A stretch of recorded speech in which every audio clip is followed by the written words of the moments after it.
नमस्कार दोस्तों, स्वागत है हमारे YouTube चैनल GSSD सेंटर पर। दोस्तों, आज हम इंटरमीडिएट के छात्रों के लिए एनसीईआरटी पैटर्न पर आधारित इतिहास की बुक से कुछ अति महत्वपूर्ण प्रश्न लेकर आए हैं जो अक्सर परीक्षा में पूछे जाते हैं। दोस्तों, अगर आप सबको एनसीईआरटी पैटर्न पर आधारित बुक जैसे इतिहास, भूगोल, नागरिक शास्त्र के विषयों को विस्तार पूर्वक पढ़ना चाहते हैं तो हमारे YouTube चैनल GSSD सेंटर को सब्सक्राइब करें और हमें कमेंट जरूर करें कि आपको कौन सा विषय पढ़ना है।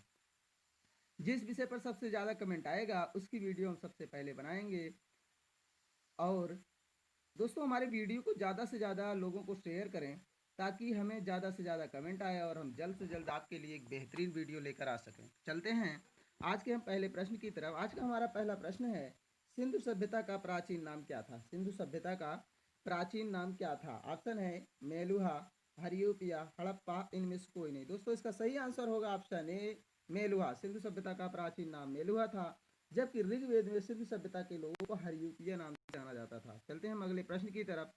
हमारा अगला प्रश्न है, मेसोपोटामिया के लेखों में हड़प्पा सभ्यता को किसका देश कहा गया है? मेसोपोटामिया के लेखों में हड़प्पा सभ्यता को किसका देश कहा गया? आदिवासियों का, नाविकों का, बुद्धिजीवियों का या पशुओं का? दोस्तों, इसका सही आंसर होगा ऑप्शन बी यानी नाविकों का। मेसोपोटामिया के लेखों में हड़प्पा को नाविकों का देश कहा गया, जबकि ओमान को मगान, बहरीन को दिलमुन और हड़प्पा को मेलुहा कहा गया था। चलते हैं हम अपने अगले प्रश्न की तरफ। हमारा अगला प्रश्न है, हड़प्पाई मोहर किस पत्थर की बनाई जाती थी? हड़प्पाई मोहर किस पत्थर की बनाई जाती थी? ऑप्शन है चर्ट, सेलखड़ी, फयांस एवं जैस्पर। दोस्तों, इसका सही आंसर होगा ऑप्शन बी यानी सेलखड़ी पत्थर की, क्योंकि सेलखड़ी पत्थर मुलायमदार होता था, इसलिए इस पत्थर से हड़प्पाई मोहर बनाई जाती थी। इस मोहरों का प्रयोग वस्तुओं के आयात निर्यात में किया जाता था। चलते हैं हम अगले प्रश्न की तरफ। हमारा अगला प्रश्न है, हड़प्पा सभ्यता में समाधान की कौन सी पद्धति प्रचलन में थी? हड़प्पा सभ्यता में समाधान की कौन सी पद्धति प्रचलन में थी? ऑप्शन है पूर्ण समाधान, आंशिक समाधान, सावधान एवं उपयुक्त सभी। दोस्तों, इसका सही आंसर होगा ऑप्शन डी उपर्युक्त सभी। पूर्ण समाधान में क्या होता था कि शरीर को मतलब मृतक के शरीर को पूर्ण रूप से जमीन के अंदर दफना दिया जाता था, जबकि आंशिक समाधान में एक तरह से कहा जाए, आंशिक समाधान में बफर सिस्टम होता था। जैसे कि आंशिक समाधान में क्या होता था, शरीर को खुला मैदान में छोड़ दिया जाता था, पशु पक्षियों के लिए जो खाना होता था खा लेते थे, और जो बचता था उसको बाद में एक मटके में रख करके उसको जमीन के अंदर दफना दिया जाता था। सावधान में शव को जला करके जो कुछ हस्तियां बचती थी उसको जमीन के अंदर दफना दिया जाता था। इस प्रकार तीनों पद्धतियां हड़प्पा सभ्यता में प्रचलन में थी। चलते हैं हम अगले प्रश्न की तरफ। हमारा अगला प्रश्न है, किस हड़प्पा स्थल से नहरों के अवशेष मिले हैं? किस हड़प्पा स्थल से नहरों के अवशेष मिले हैं? ऑप्शन है स्वर्तघई, बनवाली, कालीबंगा एवं रंगपुर। दोस्तों, इसका सही आंसर होगा ऑप्शन ए स्वर्तघई। स्वर्तघई से नहरों के अवशेष मिले हैं। दोस्तों, जो स्वर्तघई स्थान है यह सुदूर पाकिस्तान में स्थित, सुदूर अफगानिस्तान में स्थित है, जहाँ पे नीले रंग के पत्थर मणि का सर्वाधिक सबसे अच्छा स्रोत था। नीले रंग के पत्थर मणि का सबसे अच्छा स्रोत कौन सा था? स्वर्तघई था। चलते हैं हम अपने अगले प्रश्न की तरफ।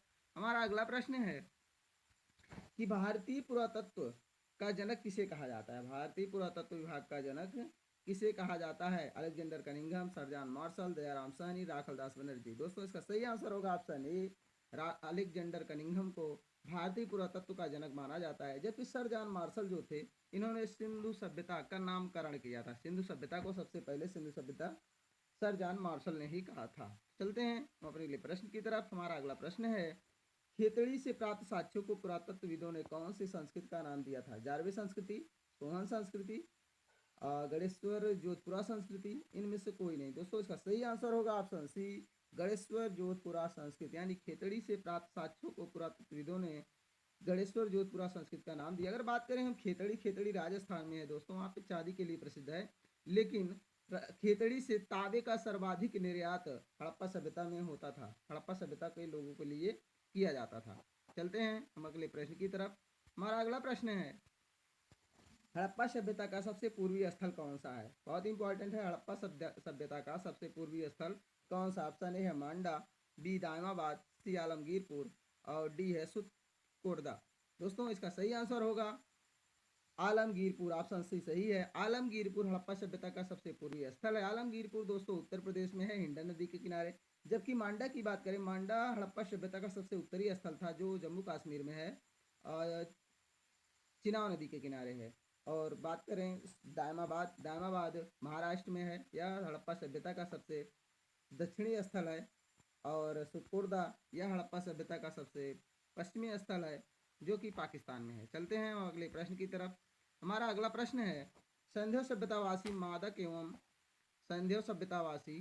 मादक एवं सुगंधित द्रव्यों के पात्र के रूप में किसका प्रयोग करते थे? पक्की मिट्टी के बने पात्रों का, कार्नेलियक से बने पात्र का, फायांस से बने लघु पात्र का, इनमें से कोई नहीं। दोस्तों इसका सही आंसर होगा ऑप्शन सी, फायांस से बने लघु पात्र का प्रयोग संध्या सभ्यतावासी मादक व सुगंधित द्रव्यों के पात्र के रूप में करते थे। चलते हैं हम अगले प्रश्न की तरफ। हमारा अगला प्रश्न है, संध्या सभ्यता को और किस नाम से जाना जाता था? संध्या सभ्यता को और किस नाम से जाना जाता था? ऑप्शन ए हड़प्पा सभ्यता, सिंधु घाटी की सभ्यता, कास्कीयुगीन सभ्यता एवं उपयुक्त सभी। दोस्तों इसका सही आंसर होगा ऑप्शन डी, उपरयुक्त सभी। हड़प्पा सभ्यता को, संध्या सभ्यता को हड़प्पा सभ्यता इसलिए कहा गया क्योंकि हड़प्पा गांव में सबसे पहले खुदाई हुई थी, इसलिए उसका नाम हड़प्पा सभ्यता रख दिया गया। और सिंधु घाटी की सभ्यता, सिंधु नदी के किनारे हड़प्पा सभ्यता के सबसे अधिक स्थल मिले, इसलिए इसे सिंधु घाटी की सभ्यता कहा गया। और काशी की खोज हड़प्पा सभ्यता में हुई, इसलिए उसे काशी युगीन सभ्यता कहा गया। दोस्तों अगर हमारा वीडियो आपको पसंद आया हो तो हमारे वीडियो को लाइक करें और हमारे चैनल GSHD को सब्सक्राइब करें। धन्यवाद।